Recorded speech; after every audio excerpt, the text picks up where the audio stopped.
Welcome back to the deep dive. Today we're looking at a really massive shift happening just beneath the surface of European commercial real estate. We're going to look past the usual headlines about the dying mall and instead focus on where the professional money is actually going, and just as importantly, how it's being structured. So our mission today is to really unpack the financial vehicle that's, designed to capture these new investment trends. We're talking about the European Retail S.C.A. SICAV RAIF. We'll break down why this thing is based in Luxembourg, what all those acronyms actually mean, and why it's kind of the new blueprint for institutional capital. It really is. And for anyone tracking European markets, you just have to understand this structure. It's not optional. Yeah. This is the mechanism that major pension funds, sovereign wealth funds, this is how they're allocating their capital. And if you just look at the raw data, the shift is staggering. The transaction volume for European retail real estate topped an estimated 42 billion euros in 2024. 42 billion, that's a huge number. It's an enormous amount of money. And it's not just the amount, it's where it's going. It's moving decisively toward retail that's supported by, essential spending and daily needs. So EU 42 billion moving away from traditional malls and into, say, discount stores and grocery stores. That feels like a cultural shift as much as a financial one. It's basically saying long-term capital sees traditional retail as just too volatile. Okay, so let's unpack that. If the money isn't flowing into the old department stores, where exactly is it going? What defines these resilient assets that investors are chasing? The money is flowing, I would say, almost exclusively into segments that have proven they're just less sensitive to economic cycles. We're seeing this capital rotation focus on three core areas. First up, you have the grocery-anchored centers. The safest bet. The safest bet. They're completely protected by essential spending. People need food, whether there's a recession or not. And that stability, it translates directly into predictable income. We're seeing yields on these between, let's say, 4.25% and 5.53% in stable markets like Germany, Spain, and France. Germany often has the tightest yields, actually. Which says a lot. Investors there are prioritizing stability over everything else. Exactly. Stability first. Then the second segment, and this one's probably the most dynamic, is retail parks and value retail. So think big box stores, easy parking. It's all about convenience and value, which is, the sweet spot for consumers right now. Right. Our sources show retail parks are expanding fast, some growing over 11% year on year in certain markets. They're easy to get to, they have essential services, and they cater to discount brands. It's what people want. And then finally, we have prime high street, but very, very selectively. So it's not dead, just picky. Extremely picky. We're talking about core luxury spots in global hubs. Paris, Milan, Madrid, Munich. Demand from high-end brands has stabilized in these key areas, and it's keeping vacancy rates in those city centers below a remarkably low 4%. But it is highly targeted capital. That right there just highlights the need for diversification. You can't just buy European retail anymore. You have to pick your spots. Germany for stable retail parks, Italy for luxury high street. Exactly, and you can't forget the structural drivers up north.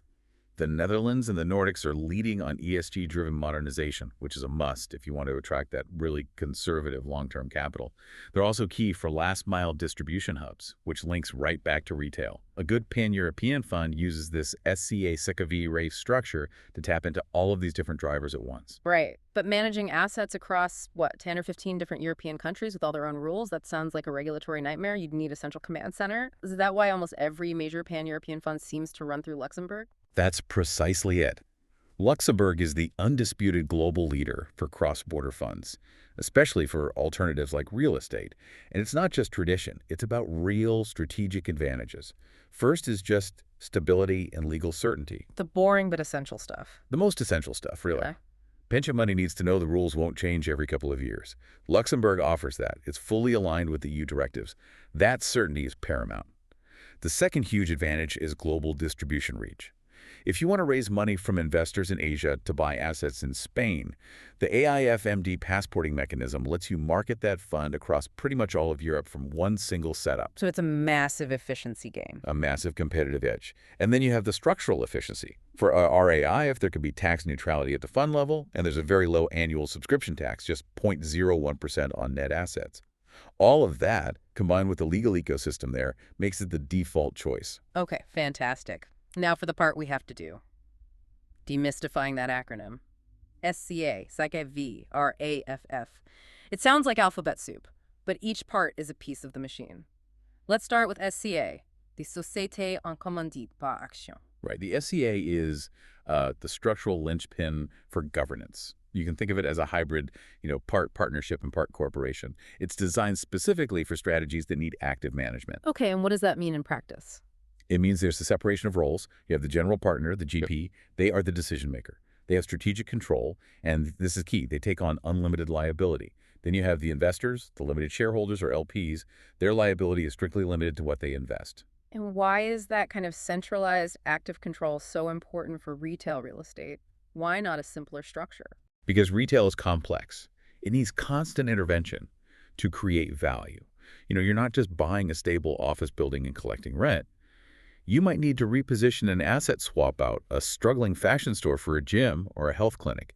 That requires active management of the tenant mix, refurbishments.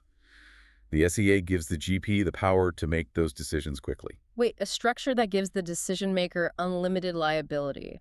To an investor, that sounds fast but maybe a bit risky. What protects the shareholders? Well, that's where the other parts come in, especially the RAIF's oversight, which we'll get to.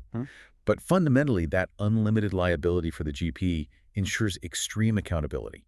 They have the most skin in the game. Their interests are aligned with performance. That makes sense. It's a trade-off for speed. Okay, on to the second piece. SICAV. Société d'investissement à capital variable. Variable capital. What does that let a fund manager do? In a word, it grants flexibility. A flexible balance sheet, really. The SICAV model means the fund capital isn't fixed. It can absorb new subscriptions, it can handle redemptions, all based on the net asset value, the NAV. It also allows for compartmentalization. So a single fund can have multiple share classes for different investor needs, different currencies, different fees, all under one roof. It's very efficient. So SCA for active control, CKV for capital flexibility. Now the last piece, the RAF, the Reserved Alternative Investment Fund, I hear this is the part that gives it its speed. The RAIF is absolutely the key to institutional speed and efficiency. The main benefit here is that the fund itself does not need prior direct approval from the CSSF, which is Luxembourg's financial regulator. So you get to skip a major regulatory step. You do, and in a fast-moving M&A market, time is everything. Bypassing that initial approval can shave months off the launch. You can get a RAIF up and running in as little as 30 to 45 days.